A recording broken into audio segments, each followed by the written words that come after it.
So I feel like we should stop there because this is like another opinion segment because I've really struggled with Dion. Okay, like I want to like what he's doing Wes. simply because of Colorado. Hold on, simply because of Colorado, and those poor people out there have dealt with losing. Right. Exactly, they have dealt with losing seasons after losing season, and it's been miserable, right? And I want to like what he's doing out there, but I don't know. The more that I watch the stuff that he does, it just feels so contrived. And you know how a lot of times it's like when something's too good to be true, it probably is. And every time I hear him do like a speech, I feel like he's just trying to make, and I know coaches do this every week. You have to make up a reason for your players to get motivated, right? Which is why that comment about the wearing your hat and sunglasses was made to order to get his team up, for this Why? game this week, right? Why would you And you do that? knew that he was going to milk that for every little bit that it was worth, and even bringing his mom into it, like you said, and having her in the pregame speech. Uh, I don't really know what the question is, but for me, I'm just having a hard time buying into the fact that it's going to last because it feels like he's just every week is like a new thing that he's trying to latch on to motivate his players. I don't know. What do you guys think? Do you think that this is going to last? Does it feel contrived? Um, Matt, let's start with you. That's tough. It's tough. It's hard for me to be kind of impartial here because I really like I like Dion when he was at Jackson State. I thought he did a good Hmm. job of kind of Yeah. putting that program on the map, and apparently he knows how to coach because he turned Jackson State into a pretty big powerhouse fairly quickly. And then Colorado has been making a lot of waves. I mean, heck, they put the Colorado State Colorado game on over a bunch of other games they probably could have showed. That Great that game. by itself tells Yeah. you how much of an impact individual coaches can have on a certain situation. I do have to agree with Wes. I do feel like some of the things that Prime does are kind of, I don't want to say disingenuous, but a lot of it just screams, you know, I'm putting on a show. And I don't say that as a dig against Coach Prime. If you're listening, Prime, by the way, I love everything you've done. But it just you're waiting for another couple months to go by and then him say, well, he's leaving to go to, you know, I don't know, USC or something. It seems like this is just a hop to get to the next rock. Um, I'm not sure what that means. So is it a bit contrived? Probably. Is it a bit disingenuous? It could be, but it's working for right now, and it's got Colorado as one of the hottest properties in the SEC. And I know that a lot of people are not going to, or sorry, in the NCAA, and there's going to be a lot of people that are not going to care. It's getting them press. It's getting them, eyeballs on the product. It's good for Colorado. It's just you got to wonder what's the end cost going to be. Also, and I don't know how I forgot to mention this in my initial thing, but the dude ranks his children. He has literal power rankings Does he for his really? children for like who's the favorite child right now. Yeah. So anyway, Jesse, what are your thoughts? That is psychologically just very unhealthy. And Yeah, what I've that's read not a good about idea.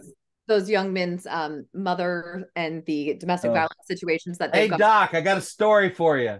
not great. Oh man. I too liked him at Jackson State. I really did. I thought, his speeches about wanting to bring publicity to an HBCU program was fantastic.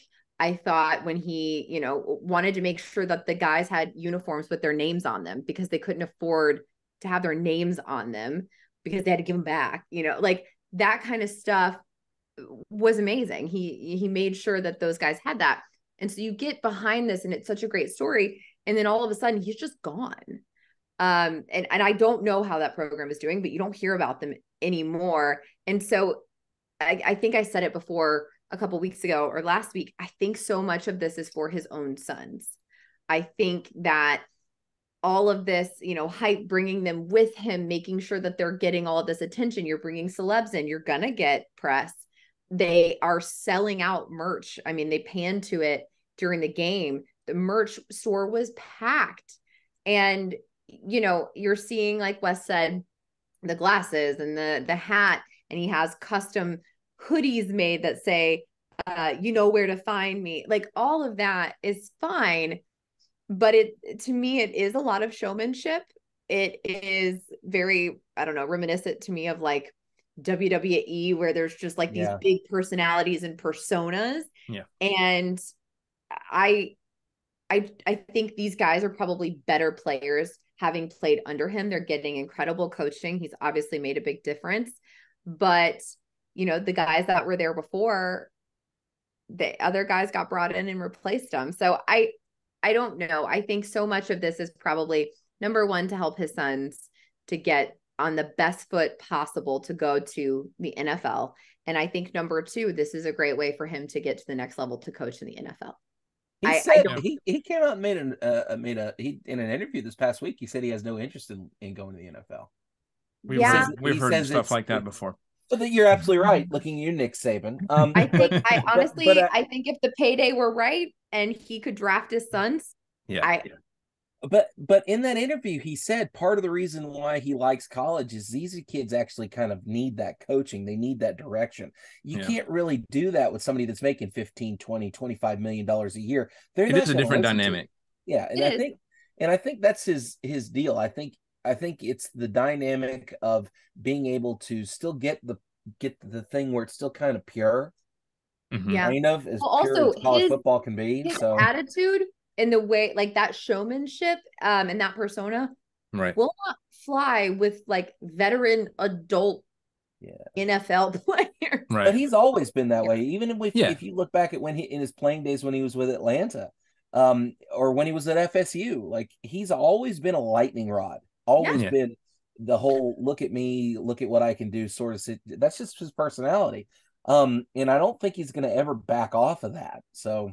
But I mean, to his credit, he did say that he never put another person down. He said, I would say what I'm going to do. And then, you know, I either did it or tried my best to do it or whatever, but I never went out of my way to put another man down when I was out there as far as talking trash and stuff like that. So, credit to him for that. Conflicted on it. I really am. There's so much of me that like wants to like him and I love that the smaller programs are getting more, recognition, but I also at the same time I'm like, we don't have to come out to Lil Wayne, like come on. Right. Yeah, that was a bit much, but real quick, guys, just so we're clear on this, he is making right at, I think he signed a 5-year $29.5 million contract. They did not have that money when he signed. They said they'd get it. Yeah, I don't know where they're going to get that money from, but I guarantee you now they have it. Oh, now they have it. Yeah, they do it. They got Lil Wayne coming out of their football games. You think he did that for free? No. Yeah. Well, as Coach O said, I think he'll be able to afford a cheeseburger. So, not necessarily hating on the style of coaching, but I feel like when you do it that way, it's like, how long is it going to last? Right. You have to come up with something every week because it's got to be hype after hype. So we'll see. If you're watching Prime, not hating, it's just an observation. So.